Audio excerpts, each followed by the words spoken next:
बिस्मिल्लाहिर्रहमानिर्रहीम। अस्सलाम वालेकुम। कैसे हैं आप सब? अल्हम्दुलिल्लाह खैरियत से होंगे। आयशा की किचन में आपका बहुत बहुत वेलकम है। आज आयशा के किचन में बनने जा रहा है मज़ेदार सा खोया, जो कि हम स्वीट डिशेस वगैरह में यूज़ करते हैं। और ये देखिए दानेदार सा बना है, बहुत ही मज़ेदार और लजीज बनेगा। और ये बाज़ार जैसा, बल्कि बाज़ार से भी बहुत अच्छा और ख़ालिस बनेगा।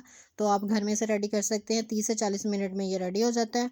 तो जल्दी जल्दी इसके इंग्रेडिएंट्स नोट कर लेते हैं कि खोया हम किस चीज़ से रेडी करेंगे। तो हमें चाहिए होगा 1.5 kg दूध, और इसमें और कोई भी चीज़ ऐड नहीं होगी, सिर्फ हम दूध से ही बनाएंगे। फ्लेम जो है वो हम इस पे हाई रखेंगे, हाई फ्लेम पे बनेगा। कढ़ाई मैंने रख दी है, नॉन स्टिक कढ़ाई ली है, आप सिल्वर या स्टील की भी ले सकते हैं। तो स्टार्ट करते हैं। बिस्मिल्लाहिर्रहमानिर्रहीम। दूध मैंने डाल दिया इसमें, फ्लेम जो है वो हाई है। और ये देखिए इस तरह दूध को एक दफ़ा बॉयल आ गया। इसके बाद दूध जो है वो बिल्कुल भी मतलब बाहर को नहीं आएगा, बॉयल नहीं आएगा इसमें। इसको आपने कंटिन्यूसली हिलाते रहना है। ये देखें साइडों पे ये जो मलाई चपक के आ रही है ना, मोटी मोटी सी, इसको जो है आपने साथ ही ऐड करते जाना है। कोशिश करें कि आप फुल फैट दूध मिल जाए आपको कहीं से, मतलब गाढ़ा हो थोड़ा, तो उसका खोया ज़्यादा मज़े का बनता है, बजाय इसके कि हम इसमें ड्राई मिल्क ऐड करें। तो ये देखें थोड़ी थोड़ी देर बाद मैं आपको दिखाती जाऊंगी कि ये रिड्यूस होता जा रहा है। और इसमें मैं चम्मच हिलाती जा रही हूँ। साइडों पे ये जो मलाई वगैरह आ रही है, ये देखें इसको भी मैं साथ ही ऐड करती जा रही हूँ। ये देखें 25 मिनट हो चुके हैं।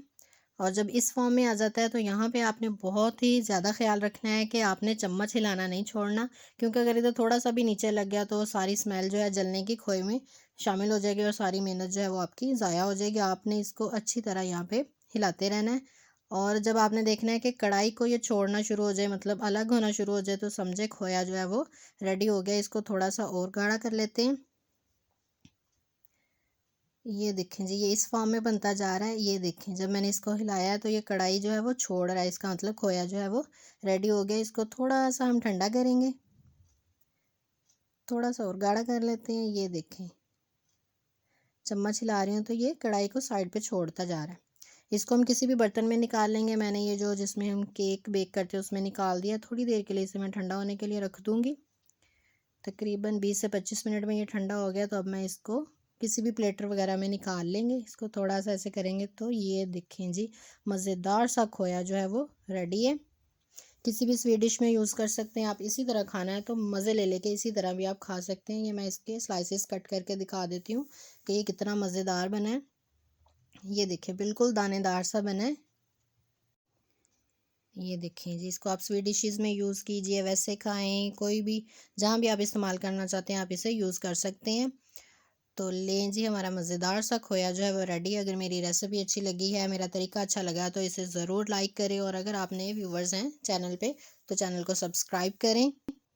नीचे डिस्क्रिप्शन में फेसबुक पेज लिंक है, उसे लाइक करें। इंस्टाग्राम पेज लिंक है, उसे लाइक करें। इंशाल्लाह ताला एक नई रेसिपी के साथ, एक नए तरीके के साथ आपकी खिदमत में दोबारा हाजिर होंगी। अपना बहुत सारा ख्याल रखिएगा, दुआओं में याद रखिएगा। अल्लाह हाफिज़।